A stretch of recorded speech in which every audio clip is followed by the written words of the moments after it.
Hello दोस्तों, नमस्कार। Welcome to this video. उम्मीद करता हूँ आप सब बहुत बढ़िया होंगे। तो साथियों, आप आज अपने मोबाइल के स्क्रीन पर देख रहे हैं जो जीआईसी एलटी ग्रेड का पेपर हुआ है 2025 हिंदी का। और ये हुआ था पेपर आपका 6 दिसंबर के डेट में, सेकंड मीटिंग में। आज उसके हम सामान्य अध्ययन को यहाँ पर सॉल्व करेंगे, क्योंकि आप सबकी ये भारी डिमांड थी। ये तो आज हम लोग उसको सॉल्व करेंगे। साथियों, हम आप जानते हैं मैं आपके जनरल स्टडीज़ का अध्ययन करा रहा हूँ। तो जनरल स्टडीज़ में जो पीवाईक्यूज हम सॉल्व कर रहे थे वो आज से यहाँ पर समाप्त हो चुका है। अब आगे हम प्रैक्टिस और इंपॉर्टेंट फैक्ट, जो इंपॉर्टेंट डाटा जो आपके एग्जाम के दृष्टिकोण से इंपॉर्टेंट है, जो आपके अभी पीवाईक्यूज में कवर नहीं किए गए, उनको आगे हम देखेंगे। तो आइए वीडियो को शुरू करते हैं। तो साथियों, आप अपने मोबाइल के स्क्रीन पर पहला क्वेश्चन देख रहे हैं। यहाँ पर सूची 1 को सूची 2 में सुमेलित करना है आपको। यहाँ पर देखें, ये कूट दिया हुआ है, ठीक है। और यहाँ पर दिया है कल्प सूत्र, महावीर के कृत्यों का विवरण, ठीक है, भगवती सूत्र, जैन भिक्षुओं के आचार नियम, और निकाय जैन धर्म का आरंभिक जीवन, और अंग सूत्र बौद्ध धर्म के सिद्धांतों का संग्रह। तो आपको ये बताना है इसका सही विकल्प। तो चूंकि वो जो है वहाँ पर आपका आंसर दिया होता है, इसलिए मज़ा नहीं आता। तो यहाँ पर मैंने इसको बिल्कुल अलग से पीडीएफ बना करके आप लोगों को अध्ययन कराने का प्रयास कर रहा हूँ। यहाँ पर देखें, इसका सही विकल्प है भैया सी। यानी आप अगर इसको हम मिलान करेंगे तो क्या होगा, पहले का तीसरा। जी हाँ, कल्प सूत्र में जैन धर्म का प्रारंभिक इतिहास का वर्णन है, ठीक है। अगर हम बात करें बी का तो B1 हो जाएगा, यानी भगवती सूत्र में महावीर के कृत्यों का विवरण है, ठीक है। अगर हम बात करें सी का, सी में का चौथा होगा, यानी निकाय में बौद्ध धर्म के सिद्धांतों का संग्रह है। अगर हम बात करें उसके बाद जो है आचार सूत्र, जो कि डी चौथा, तो यहाँ पर जैन भिक्षुओं के आचार नियमों के बारे में जो है विस्तृत वर्णन दिया हुआ है, ठीक है। तो इस तरीके से अगर हम बात करें प्राचीन भारतीय साहित्य में इन ग्रंथों का विशेष महत्व था। और कल्पसूत्र की रचना भद्रबाहु ने की थी। किसने की थी? भद्रबाहु ने की थी, जिसमें जैन तीर्थंकरों खास करके पार्श्वनाथ और महावीर का जीवन चरित्र और जैन धर्म का प्रारंभिक इतिहास वर्णित है, ठीक है। अगर हम बात करें भगवती सूत्र की, जैन धर्म का यह एक प्रमुख अंग है, जिसमें महावीर स्वामी के जीवन और उनके कृत्यों और अन्य गणधरों के साथ उनकी चर्चाओं का विस्तृत विवरण है। इसी में 16 महाजनपदों का भी उल्लेख है। निकाय शब्द का उपयोग मुख्य रूप से बौद्ध धर्म ग्रंथों, खास करके सुत्त पिटक के भाग के लिए किया जाता है, ठीक है, जिसमें बुद्ध के उपदेश और सिद्धांत संग्रहित है। अगर हम बात करें आचारांग सूत्र, श्वेतांबर जैनियों का प्रथम अंग है, जिसमें जैन भिक्षु भिक्षुणियों के लिए आचार विचार नियम एवं तपस्या के कठोर नियमों का वर्णन किया गया। तो इस तरीके से आपने देखा, इस क्वेश्चन का विस्तृत हम लोगों ने डिस्कस किया।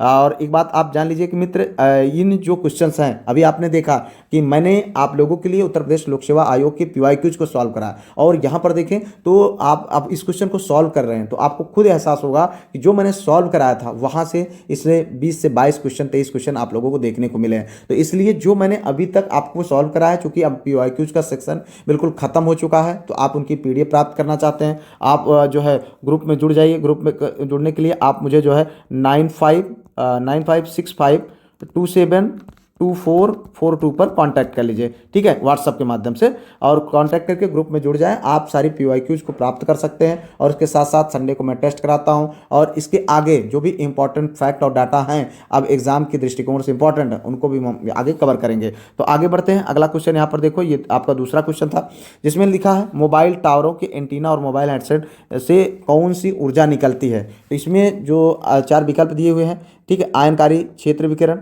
विद्युत चुंबकीय क्षेत्र विकिरण, चुंबकीय क्षेत्र विकिरण, चरम क्षेत्र विकिरण। तो भाई इसका जो सही विकल्प है वो है बी। ये क्वेश्चन मैंने सॉल्व कराया हुआ था, पहला भी और ये भी, दोनों क्वेश्चन आपको मैंने प्रीवियस ईयर क्वेश्चन के रूप में सॉल्व करा दिया था, ठीक है।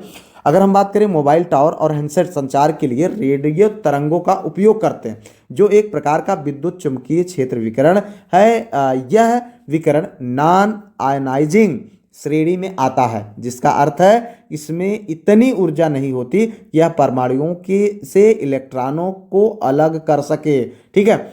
और जैसा कि एक्सरे या गामा किरणों में होता है। मोबाइल टावर मुख्य रूप से 450 मेगाहर्ट्ज से लेकर के 2700 मेगाहर्ट्ज की आवृत्ति पर कार्य करते हैं। हालांकि यह विकिरण कम ऊर्जा वाला होता है, फिर भी इसके अत्यधिक संपर्क से जैविक ऊतकों में हल्का तापीय प्रभाव उत्पन्न हो जाता है, इसीलिए इसके मापन निर्धारित किए जाते हैं। आगे बढ़ते भैया, अगला क्वेश्चन यहाँ पर देखो, ये क्वेश्चन था प्रतिवर्ष किस दिन को विश्व अल्जाइमर दिवस के रूप में मनाया जाता है? तो यार ये एक जिस दिन आपका पेपर था उससे 2 दिन पहले ही मैंने आपको दिवस के रूप में दिया था, लेकिन इसने धोखा कर दिया था, ये मैंने नहीं सॉल्व करा पाया था। ठीक है, तो यहाँ पर देखो 23 सितंबर और 20 सितंबर, 22 सितंबर, 21 सितंबर। अब देखें यहाँ पर जो सही विकल्प है वो है आपका डी 21 सितंबर। तो इसको मैं सॉल्व नहीं करा पाया था। विश्व अल्जाइमर दिवस प्रतिवर्ष 21 सितंबर को मनाया जाता है। इस दिवस का मुख्य उद्देश्य डिमेंशिया और अल्जाइमर रोग के बारे में जागरूकता बढ़ाना है, जो बुजुर्गों में भूलने की गंभीर बीमारी है। यह अल्जाइमर डिजीज इंटरनेशनल यानी ADI की एक पहल है जिसकी शुरुआत 1994 में हुई थी। अल्जाइमर एक प्रगतिशील तंत्रिका संबंधी विकार है जो मस्तिष्क और कोशिकाओं को नष्ट कर देता है, जिससे याददाश्त, सोचने की क्षमता और व्यवहार में गिरावट आती है। हर साल इस दिवस को एक विशेष थीम होती है, जैसे नो डिमेंशिया नो अल्जाइमर्स, ठीक है, ताकि समाज में इस बीमारी से जुड़े कलंक को कम किया जा सके और सही देखभाल को प्रोत्साहित किया जा सके। तो ये कब मनाया जाता है? 21 दिसंबर को। तो ध्यान रखें भैया। आगे बढ़ते हैं, अगला क्वेश्चन। गुजरात के खेड़ा किसान संघर्ष का खेड़ा सत्याग्रह के नेता कौन थे? देखो यहाँ पर गुजरात के खेड़ा किसान संघर्ष या खेड़ा सत्याग्रह के नेता कौन थे? तो सरदार वल्लभ भाई पटेल, विट्ठल भाई पटेल, महात्मा गांधी, लाला लाजपत राय। तो आप जानते हैं इसका सही विकल्प क्या है? पहला, यहाँ पर सरदार वल्लभ भाई पटेल। 1918 का खेड़ा सत्याग्रह महात्मा गांधी द्वारा भारत में चलाया गया दूसरा बड़ा सत्याग्रह जो है चंपारण के बाद था। ठीक है, यद्यपि सरदार वल्लभ भाई पटेल ने इस आंदोलन में जमीनी स्तर पर संगठन का कार्य किया और किसानों को एकजुट किया, लेकिन इस आंदोलन का नेतृत्व और रणनीतिक दिशा निर्देश महात्मा गांधी के हाथों में था। गांधी जी उस समय गुजरात सभा के अध्यक्ष थे। खेड़ा में फसल बर्बाद होने के बावजूद सरकार द्वारा माल गुजारी वसूलने के विरोध में यह आंदोलन शुरू हुआ था। गांधी जी ने किसानों को सलाह दी थी कि वे कर ना दें।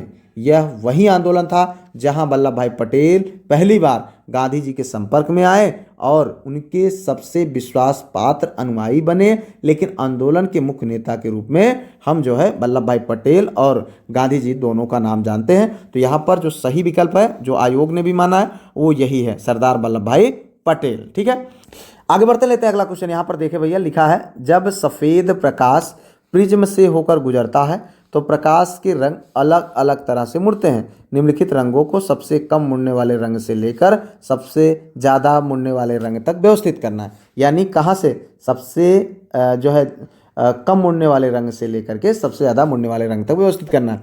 तो इसमें देखो नीला, हरा, पीला और नारंगी 4 दिए हैं।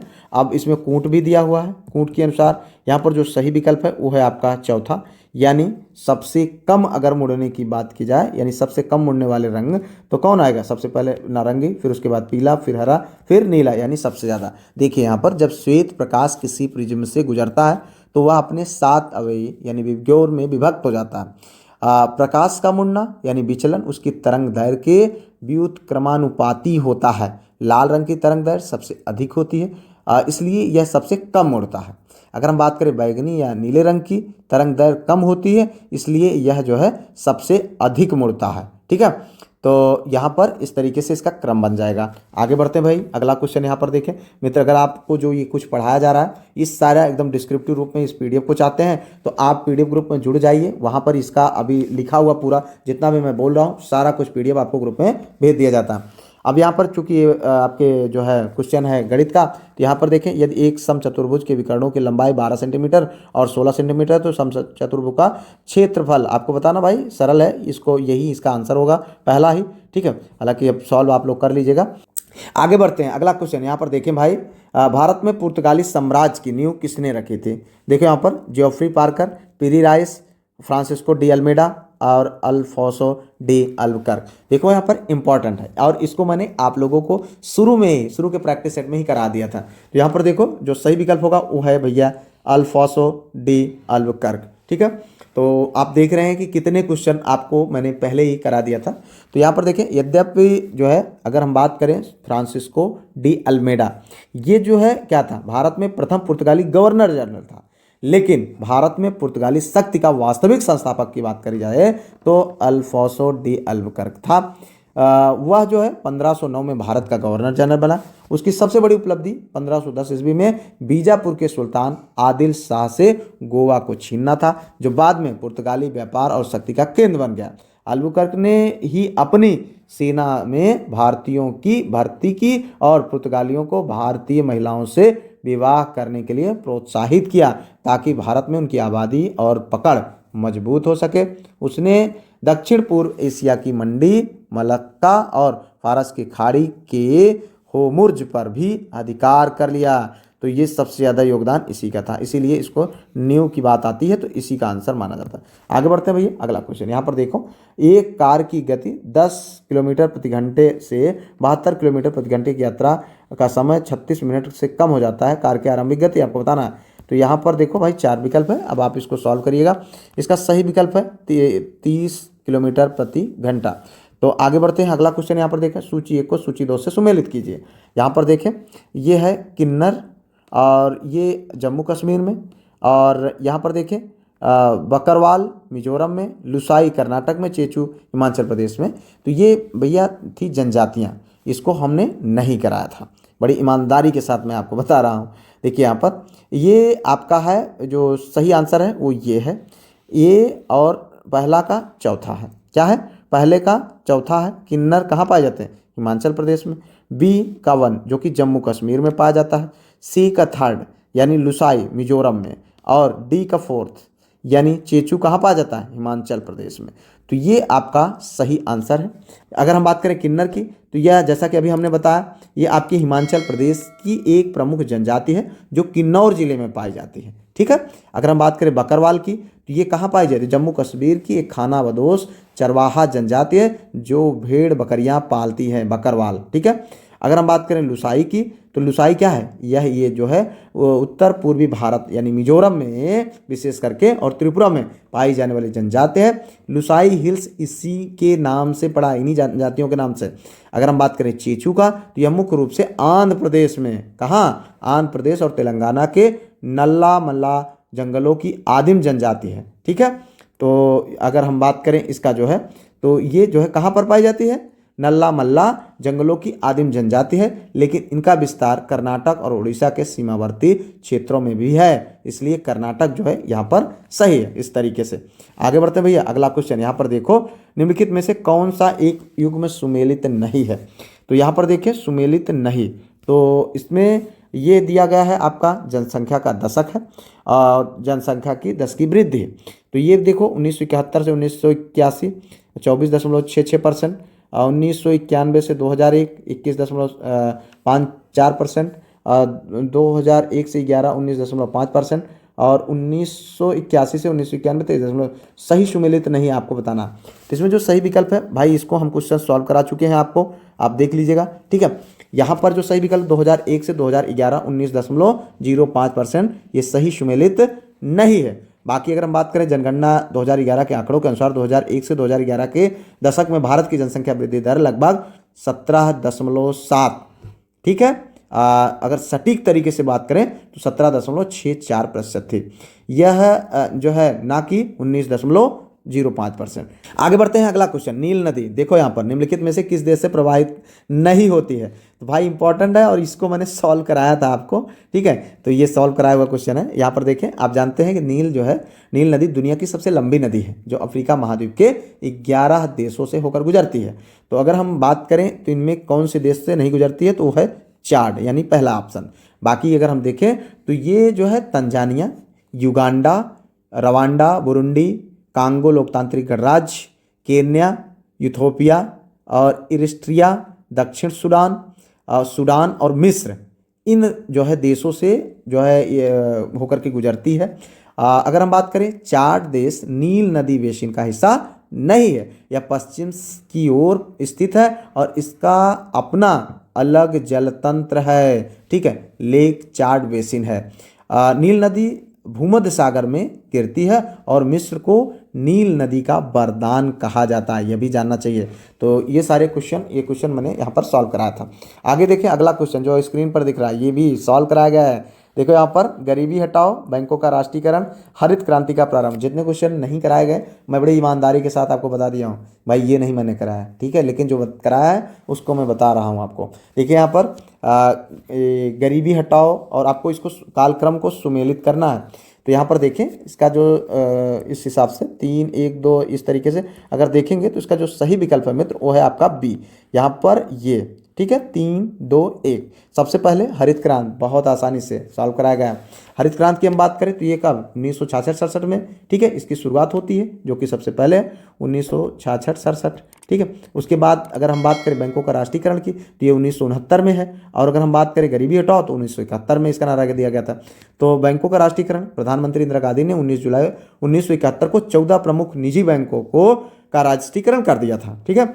अगर हम बात करें गरीबी हटाओ का तीसरी, तो ये गरीबी हटाओ का प्रसिद्ध नारा इंदिरा गांधी ने 1971 के आम चुनाव के दौरान दिया था और इसके बाद में 5वीं पंचवर्षीय योजना का मुख्य लक्ष्य इसको बनाया गया था। तो इस तरीके से नंबर 1 ये 2 और फिर 3 आपको आंसर मिल गया।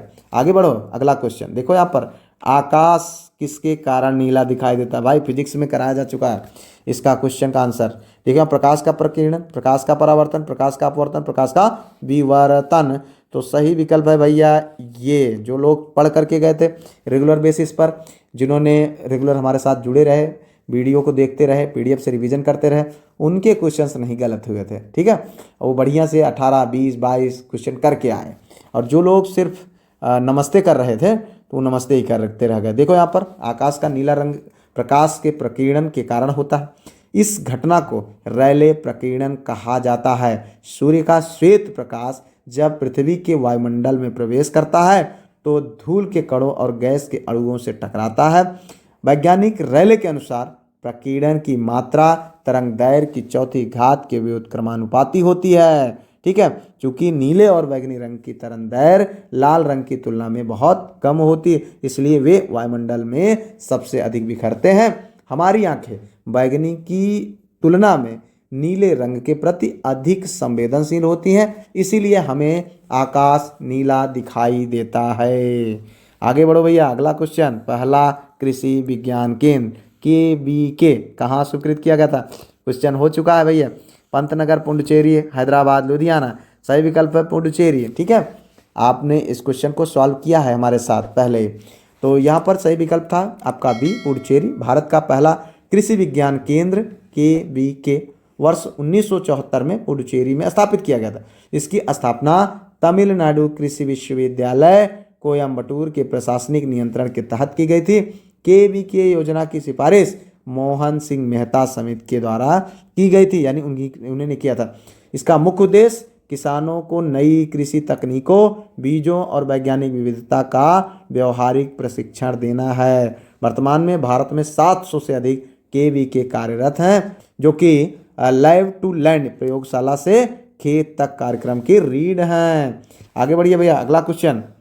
यहाँ पर निम्नलिखित में से कौन कृत्रिम पारिस्थितिक तंत्र, देखो यहाँ पर ये क्वेश्चन सॉल्व कराया गया था। आर्टिफिशियल इकोसिस्टम, देखिए यहाँ पर मछली का तालाब, झील, वन, घास का मैदान। तो इसमें सही विकल्प क्या है भैया, मछली का तालाब। आप पहले ही सॉल्व करके गए थे। पारिस्थितिक तंत्र 2 प्रकार के होते हैं, प्राकृतिक और कृत्रिम मानव निर्मित, ठीक है। प्राकृतिक जो पारिस्थितिक तंत्र वे तंत्र जो प्रकृति में अपने आप संचालित होते हैं, जैसे वन, झील, महासागर और घास के मैदान। इनमें जैव विविधता अधिक होती है और ये स्वयं संतुलित होते हैं, ठीक है। अगर हम बात करें कृत्रिम पारिस्थितिक तंत्र की, तो ये तंत्र जिन्हें मनुष्य द्वारा बनाया और प्रतिबंधित किया जाता है। मछली का तालाब, ठीक है, जिसे फिश पॉन्ड कहते हैं, खेत, क्रॉप फील्ड, ठीक है, बगीचा और एक्वेरियम, इन सबके एक अच्छे उदाहरण हैं। तो यहाँ पर सही विकल्प क्या हुआ आपका ये। तो देखें यहाँ पर ये भी क्वेश्चन हम लोगों ने सॉल्व किया था। ये देखो आगे, गांधी सागर बांध भैया का निर्माण निम्नलिखित में से किस नदी पर हुआ है। आपने सॉल्व किया, ध्यान होगा आपको, हो सकता है। पहला विकल्प देखें, चंबल नदी, माही नदी, बेतवा नदी, हिंडन नदी। तो ये PDF आप जानते हैं यार गुरु, आपके मोबाइल पर आपको भेज दी जाती है PDF ग्रुप में, ठीक है। तो अगर आप उसमें जुड़ना चाहते हैं तो ये जो नंबर मैंने जारी किया है 9565 उस नंबर पर कांटेक्ट कर लीजिए, ठीक है, 95 65 27 24 42 पर। इस पर जो है आप व्हाट्सअप के माध्यम से कांटेक्ट कर लीजिए, आपको ग्रुप में जोड़ दिया जाएगा, ठीक है। एक छोटी सी फीस मैंने रखा 199 का, पे करके ग्रुप में जुड़ जाइए, पूरी पीडीएफ्स आपको मिल जाएंगी, आराम से पढ़िए, संडे को टेस्ट होगा उसमें पार्टिसिपेट करिए, तैयारी अच्छी करिए। देख रहे हैं इसी तरीके से क्वेश्चन आपको आपके एग्जाम में देखने को मिलेंगे। तो यहाँ पर देखो इसका जो सही विकल्प है मित्र वो है आपका क्या, गांधी सागर बांध चंबल नदी पर। कहाँ पर है? गांधी सागर बांध का निर्माण चंबल नदी पर किया गया है। यह मध्य प्रदेश के मंदसौर और नीमच जिलों में स्थित है। यह चंबल घाटी परियोजना के तहत बनाए गए 4 प्रमुख बांधों की श्रृंखला में पहला और सबसे महत्वपूर्ण बांध था। इसका निर्माण कार्य 1954 में शुरू हुआ और 1960 में पूरा हुआ था। यह एक गुरुत्वीय बांध है यानी ग्रेविटी डैम, जो सिंचाई और जल विद्युत उत्पादन दोनों के लिए महत्वपूर्ण है। इसके बाद इसी नदी पर 3 और बांध बनाए गए हैं, ठीक है। राणा प्रताप सागर बांध, ठीक, चित्तौड़गढ़ में, जवाहर सागर जो कि कोटा में, और कोटा बैराज। यह बांध मध्य प्रदेश और राजस्थान की संयुक्त परियोजना का हिस्सा है, जिससे दोनों राज्यों के शुष्क क्षेत्रों को पानी मिलता है। तो भाई देखो अगला क्वेश्चन यहाँ पर, दुग्ध उत्पादन में विश्व में भारत का कौन सा स्थान? ये मैंने आप लोगों को सॉल्व कराया था करंट अफेयर्स में, और एक दिन पहले जस्ट। भारत का क्या स्थान है? पहला, दूसरा, तीसरा, चौथा, याद होगा आपको, या अभी भी आप जाकर के उसको चेक कर लीजिएगा। तो यहाँ पर देखिए पहला है ऑप्शन आपका सही, प्रथम स्थान, ठीक है। दुग्ध उत्पादन के मामले में भारत का विश्व में प्रथम स्थान है। भारत वैश्विक दुग्ध उत्पादन में लगभग 24% से 25% का योगदान देता है। भारत ने यह उपलब्धि 1998 में ही अमेरिका को पीछे छोड़कर हासिल की थी, और यह तब से शीर्ष पर बना हुआ। इसका मुख्य श्रेय ऑपरेशन फ्लड या श्वेत क्रांति को जाता है, ऑपरेशन फ्लड, व्हाइट रेवोल्यूशन को जाता है, जिसके जनक डॉक्टर वर्गीज कुरियन थे। भारत में दूध की उपलब्धता बढ़ाने में भैंसों का योगदान गायों से भी अधिक महत्वपूर्ण रहा है। वर्तमान में उत्तर प्रदेश और राजस्थान शीर्ष दूध उत्पादन है। यह ग्रामीण अर्थव्यवस्था का पोषक सुरक्षा की रीढ़। देखो यहाँ पर हमने बताया भी था कि उत्तर, अगर भारत में पूछा जाए पहला स्थान किसका है तो उत्तर प्रदेश का, ठीक है, हमारा प्रदेश उत्तर प्रदेश, और दुनिया में तो हमारा देश, ठीक है। यहाँ पर देखो ये भैया है, किसी भी विशिष्ट विधेयक के धन विधेयक होने का निर्णय कौन करता है? राष्ट्रपति, भारत के राष्ट्रपति, प्रधानमंत्री, लोकसभा अध्यक्ष, वित्त मंत्री। कराया जा चुका है क्वेश्चन भैया ये आपको, ठीक है। तो इसका जो सही विकल्प क्या है? लोकसभा अध्यक्ष। ध्यान समझिएगा, भारतीय संविधान के अनुच्छेद 110 के तहत धन विधेयक को परिभाषित किया गया है। अनुच्छेद 110(3) यह स्पष्ट रूप से कहता है कि यदि यह प्रश्न उठता है कि कोई धन विधेयक है या नहीं, तो उस पर लोकसभा अध्यक्ष का निर्णय अंतिम होगा। उनके निर्णय को किसी भी न्यायालय, राष्ट्रपति या संसद में चुनौती नहीं दी जा सकती।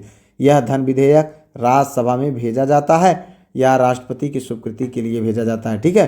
तो यह अध्यक्ष का हस्ताक्षर और प्रमाण पत्र होना अनिवार्य हो। राज्यसभा धन विधेयक को केवल 14 दिनों तक रोक सकती है, उसे अस्वीकार नहीं कर सकती। हमने एकदम बढ़िया से इस क्वेश्चन को पढ़ा था, याद आ गया होगा आप लोगों को। तो यहाँ पर देखिए अगला क्वेश्चन, भारतीय संविधान के किस अनुच्छेद में अस्पृश्यता अंग, आंख मूंद करके आप लोग इसको बता सकते हैं, अनुच्छेद 16, अनुच्छेद 17, अनुच्छेद 18। तो क्या था? अनुच्छेद 17 कई बार कराया जा चुका। भारतीय संविधान का अनुच्छेद 17 आर्टिकल 17 अस्पृश्यता या छुआछूत के उन्मूलन से संबंधित या समानता के मौलिक अधिकार का एक हिस्सा है। यह अनुच्छेद अस्पृश्यता के किसी भी रूप में आचरण को निषिद्ध करता है और इससे एक दंडनीय अपराध घोषित करता है।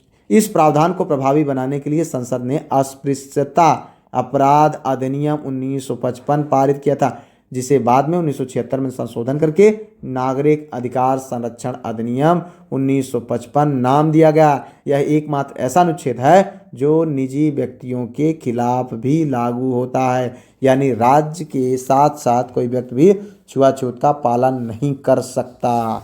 आगे बढ़ते हैं भैया, अगला क्वेश्चन देखो, ये जो है 2.5% का भिन्नात्मक रूप, आदमी जो है इसको जोड़ घटा करके लगा लेगा। तो यहाँ पर देखो, जो बहुत मैथ नहीं आती तो भी आप लगा सकते हैं, 1/40वां भाग। आगे बढ़ते हैं, अगला क्वेश्चन, भारत में उड़ीसा में कालाहांडी निम्नलिखित में से किस खनिज के उत्पादन के लिए जाना जाता है? तांबा, यूरेनियम, ऑक्साइड, अभ्रक। तो भैया ये भी क्वेश्चन आप लोगों ने सॉल्व किया है। तो यहाँ पर देखें बॉक्साइड। देखें मित्र, हमारे साथ जो लोग जुड़े रहे लगातार, जिन्होंने तैयारी करी अच्छे से, 30-30 क्वेश्चन करके पर डे मिलता गया, और अभी तक कम से 100 से ज़्यादा प्रैक्टिस सेट यानी 3000 से ज़्यादा क्वेश्चन उन लोगों को कराया जा सके। उसके अतिरिक्त जो इंपॉर्टेंट फैक्ट डाटा वो सब एक्स्ट्रा है। तो इस तरीके से एक अच्छा खासा PYQs का कलेक्शन आप लोगों को मिल गया है। तो उससे आपके क्वेश्चन जो है पूछे गए हैं। तो यहाँ पर 20-22 क्वेश्चन आ जाना कोई बहुत बड़ी बात नहीं है, क्योंकि उसके लिए हम आपने मेहनत किया है। तो यहाँ पर कोई भी बहुत इतराने की ज़रूरत नहीं है। तो यहाँ पर देखें जो सही विकल्प है वो बॉक्साइड है। देखिए यहाँ पर उड़ीसा का कालाहांडी जो जिला है वो बॉक्साइड उत्पादन के लिए विश्व प्रसिद्ध है। बॉक्साइड वह कच्चा अयस्क है जिससे एल्युमिनियम धातु निकाली जाती है। भारत के कुल बॉक्साइट संसाधन का 50% से अधिक हिस्सा अकेले उड़ीसा में पाया जाता है। कालाहांडी के अलावा कोरापुट जिले की पंचपटमाली पहाड़ियाँ भी इसके लिए प्रसिद्ध हैं। यहाँ नेशनल एल्युमिनियम कंपनी, नैल्को और वेदांता जैसी बड़ी कंपनियों के खनन और रिफाइनरी प्लांट स्थित हैं। भौगोलिक दृष्टि से यह पूर्वी घाट का क्षेत्र है जो लैटेराइट चट्टानों से समृद्ध है, जहां बॉक्साइट प्रचुर मात्रा में मिलते हैं। आगे बढ़ते हैं भैया। अगला क्वेश्चन, निम्नलिखित में से कौन सा युग्म स्टॉक एक्सचेंज और उसके नाम है सही सुमेलित नहीं है? तो भैया देखो बहुत आसान है, कई बार हमने इसको देखा है, ठीक है, अलग अलग तरीके से। ISE inter connected stock exchange of India limited, ये नहीं मैंने देखा था, लेकिन इसमें अभी आगे समझ में आ जाएगा। OTCEI over the counter exchange of India. अब देखो हमने ये देखा था BSE base stock exchange of India, नहीं BSE का मतलब हमने कई बार देखा है जो है, इसका मतलब क्या होता है बॉम्बे स्टॉक एक्सचेंज, जो कि बहुत सामान्य कोई नई बात नहीं है और अब इतने अनभिज्ञ भी नहीं, इसको आप जानते हैं, ठीक है, आप इसको लगा। NSE नेशनल स्टॉक एक्सचेंज यानी BSE का बॉम्बे स्टॉक एक्सचेंज और NSE यानी नेशनल स्टॉक एक्सचेंज, ये दोनों हम लोगों ने पढ़ा था, ऊपर वाले नहीं देखे थे। आगे बढ़ते लेते हैं अगला क्वेश्चन, केंचुओं की मदद से तैयार खाद को कहा जाता है क्या? वर्मी कंपोस्ट, फार्म यार्ड खाद, कंपोस्ट, हरी खाद। तो भाई याद होगा ये क्वेश्चन कराया जा चुका है, ठीक है। अब यहाँ पर देखें ये है केंचुओं का उपयोग करके बनाई गई जैविक खाद को वर्मी कंपोस्ट कहा जाता है। इस प्रक्रिया को वर्मी कल्चर कहते हैं। इसमें केंचुओं की विशेष प्रजातियां जैसे लाल केंचुए का उपयोग किया जाता है जो गोबर, सूखी पत्तियों और रसोई के कचरों को खाते हैं और उससे पोषक तत्वों से भरपूर कास्टिंग यानी मल में बदल देते हैं। यह खाद नाइट्रोजन, फास्फोरस और पोटास से भरपूर होती है और मिट्टी की जल धारण क्षमता को बढ़ाती है। फार्म यार्ड खाद जानवरों के गोबर और मूत्र का मिश्रण है, ठीक है। अगर हम बात करें फार्म यार्ड खाद की तो ये क्या है, ये भैया जानवरों के गोबर और मूत्र का मिश्रण है। जबकि अगर हम बात करें ग्रीन जो हरी खाद का, ठीक है, अगर हम बात करें किसका, हरी खाद का, तो इसका मतलब ये है कि ये जैसे ढैंचा या सनई जैसे फलों को जोत करके, मतलब खेत को जोत करके सड़ाया जाता है। आगे बढ़ते हैं, लेकिन अगला क्वेश्चन, किस राज्य ने खेलो इंडिया यूथ गेम्स के 7वें संस्करण की मेजबानी की थी? एक दिन पहले हम लोगों ने आप लोगों को जो है इसका करंट अफेयर के माध्यम से आपको दिया था। जी हाँ, 4 या 5 के डेट में। तो वहाँ पर आप देखें ये उत्तराखंड, बिहार, महाराष्ट्र और गुजरात। तो ये जो सही विकल्प है कौन, बिहार, ठीक है। बिहार को खेलो इंडिया यूथ गेम्स के 7वें संस्करण की मेजबानी के लिए चुना गया है। यह घोषणा 2024 के अंत में की गई थी। यह पहली बार जब बिहार इतने बड़े राष्ट्रीय स्तर के बहुखेल आयोजन की मेजबानी कर रहा था, ठीक है। इसने पहले 6ठा संस्करण जो है तमिलनाडु में और 5वां संस्करण 2023 मध्य प्रदेश में आयोजित किया गया था। इस आयोजन का उद्देश्य जमीनी स्तर पर प्रतिभाओं को तराशना, बिहार में खेलों के बुनियादी ढांचों को बढ़ावा करने के लिए एक महत्वपूर्ण कदम माना जा रहा है। आगे बढ़ते लेते हैं अगला क्वेश्चन। यहाँ पर देखो, प्रकाशीय घटना तारों का टिमटिमाना किसके कारण होता है? देखो यहाँ पर ये भी कराया गया है भाई, वायुमंडलीय अपवर्तन, पूरा परावर्तन, वायुमंडलीय परावर्तन, पूर्ण अपवर्तन। सही विकल्प क्या है, वायुमंडलीय अपवर्तन, ठीक है। तारों का टिमटिमाना वायुमंडलीय अपवर्तन के कारण होता है। तारे पृथ्वी से बहुत दूर हैं, इसलिए वे प्रकाश के बिंदु स्रोत की तरह कार्य करते हैं। जब तारों का प्रकाश पृथ्वी के वायुमंडल में प्रवेश करता है तो उसकी जो है तो उसे विभिन्न घनत्व वाली हवा की परतों से गुजरना पड़ता है। हवा का घनत्व और तापमान लगातार जो है बदलता रहता है, जिससे प्रकाश की किरणें अपने पथ से बार बार मुड़ती रहती हैं, यानी अपवर्तित होती रहती हैं। इस कारण हमारी आँखों तक पहुँचने वाले प्रकाश की मात्रा कभी कम तो कभी ज़्यादा हो जाती है, जिससे तारे टिमटिमाते हुए प्रतीत होते हैं। ग्रह नहीं टिमटिमाते, क्योंकि वे पृथ्वी के पास हैं और प्रकाश के बड़े स्रोत माने जाते हैं। आगे बढ़ते हैं भैया, अगला क्वेश्चन देखो यहाँ पर, संघीय वित्त आयोग के अध्यक्ष एवं सदस्यों की नियुक्ति। आप देखो ये भी क्वेश्चन कराया गया था, भारत के प्रधानमंत्री द्वारा, लोकसभा अध्यक्ष द्वारा, भारत के राष्ट्रपति द्वारा, केंद्रीय वित्त मंत्री द्वारा। तो ये भी क्वेश्चन आप लोगों ने किया था। सही विकल्प क्या है? सी, भारत के राष्ट्रपति द्वारा। संविधान के अनुच्छेद 280 के तहत वित्त आयोग का गठन भारत के राष्ट्रपति द्वारा किया जाएगा। राष्ट्रपति ही आयोग के अध्यक्ष और 4 अन्य सदस्यों की नियुक्ति करते हैं। यह एक अर्ध न्यायिक निकाय है जिसका गठन हर 5 साल पर या आवश्यकता अनुसार इससे पहले किया जाता है। इसका मुख्य कार्य केंद्र और राज्यों के बीच करों के शुद्ध आगमों का विवरण करना और राज्यों की दी जाने वाली सहायता अनुदान के सिद्धांत तय करना। आयोग अपनी रिपोर्ट भी राष्ट्रपति को ही सौंपता है, जिसे वे संसद के दोनों सदनों में रखवाते हैं। आगे बढ़ते हैं भैया, अगला क्वेश्चन, किस मुगल सम्राट ने सर्वप्रथम अपने सिक्कों पर अपनी आकृति खुदाई? भाई ये वाला क्वेश्चन नहीं कराया गया था। जहांगीर, अकबर, औरंगजेब, शाहजहां। सही विकल्प है भैया जहांगीर। देखो यहाँ पर सही विकल्प क्या है? जहांगीर। मुगल सम्राट जहांगीर अपनी कलात्मक अभिरुचि और परंपराओं से हटकर प्रयोग करने के लिए प्रसिद्ध था। उसने ही सबसे पहले जो है मुगल सिक्कों पर अपनी स्वयं की आकृति खुदवाई थी। कुछ सिक्कों में उसे हाथ में प्याला लिए हुए बढ़िया जाम लगाते हुए शराब का तो गोबलेट दिखाया गया, जो इस्लामी मान्यताओं के विपरीत था। जहांगीर ने राशि चक्र वाले सिक्के भी चलाए, जिन पर विभिन्न राशियों के चित्र बने होते थे। हालांकि अकबर ने भी इलाही सिक्के चलाए थे, जिन पर राम सिया की आकृति थी, लेकिन बादशाह का अपना चित्र अंकित करने की प्रथा जहांगीर ने शुरू की, जिसे बाद में शाहजहां ने बंद कर दिया था। आगे बढ़ो भैया, अगला क्वेश्चन, हाल ही में किस देश को 2025 विश्व संगठन द्वारा आधिकारिक तौर पर मलेरिया मुक्त घोषित? ये भी क्वेश्चन कराया जा चुका था भाई। देखिए यहाँ पर भारत, नाइजीरिया, पाकिस्तान और सूरीनाम। तो सही विकल्प क्या है? सूरीनाम। क्वेश्चन हुआ था विश्व स्वास्थ्य संगठन यानी WHO द्वारा दक्षिण अमेरिकी देश सूरीनाम को मलेरिया मुक्त घोषित किया गया। किसी देश को यह प्रमाण पत्र तब दिया जाता है जब वह यह साबित कर दे कि पिछले लगातार 3 वर्षों से वहाँ मलेरिया का कोई भी स्थानीय मामला सामने नहीं आया है। भारत, नाइजीरिया, पाकिस्तान अभी भी मलेरिया के उच्च बोझ वाले देशों की सूची में आते हैं। इनका लक्ष्य 2030 तक मलेरिया मुक्त होना है। सूरीनाम की यह उपलब्धि जो है 2025 में मतलब 2025 पहल का हिस्सा थे, जिसके तहत WHO ने उन देशों की पहचान भी की जो कि 2025 तक मलेरिया को खत्म करने की क्षमता रखते थे। आगे बढ़ते हैं भैया, अगला क्वेश्चन देखो यहाँ पर, भारतीय संविधान के अनुच्छेद 76 के अंतर्गत भारत के राष्ट्रपति किसकी नियुक्ति करते हैं? क्वेश्चन सॉल्व किया गया, याद आ गया होगा भाई। तो यहाँ पर देखो, उच्च न्यायालय के न्यायाधीश, भारत के मुख्य चुनाव आयुक्त, भारत के महान न्यायवादी, राज्यपाल।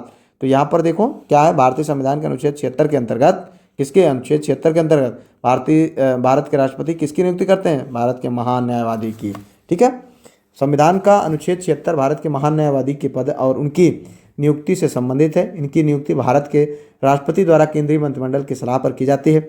महान न्यायवादी देश का सर्वोच्च विधि अधिकारी होता है। नियुक्ति के लिए आवश्यक है कि उस व्यक्ति में सर्वोच्च न्यायालय का न्यायाधीश बनने की योग्यता हो। उसका मुख्य कार्य भारत सरकार के कानूनी मामलों का सलाह देना। वे संसद के दोनों सदनों की जो है कार्रवाई में भाग ले सकते हैं और बोल सकते हैं, लेकिन उन्हें वहां मतदान करने का अधिकार नहीं होता है। इस तरीके से आगे बढ़ते हैं अंतिम क्वेश्चन की ओर। 113वां अंतर्राष्ट्रीय श्रम सम्मेलन जिनेवा में कब आयोजित किया गया था? 2 से 13 जून 2025, 16-17 जनवरी 2025, 2 से 13 जून 2024, उपयुक्त में से कोई नहीं। तो यहाँ पर देखें भाई, सही विकल्प क्या है? सही विकल्प ए, 2 से 13 जून 2025।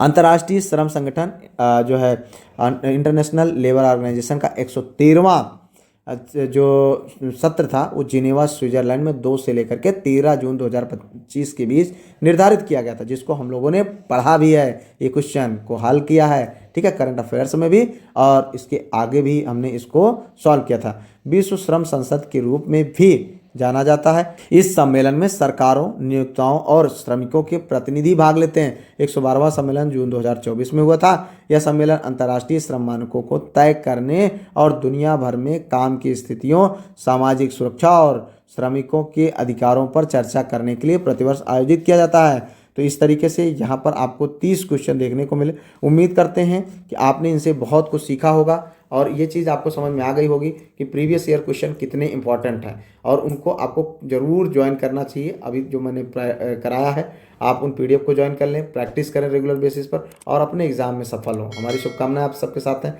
फिलहाल मिलते हैं किसी और वीडियो में किसी और टॉपिक पर। तब तक के लिए जय Hind, Vande Mataram, best of luck.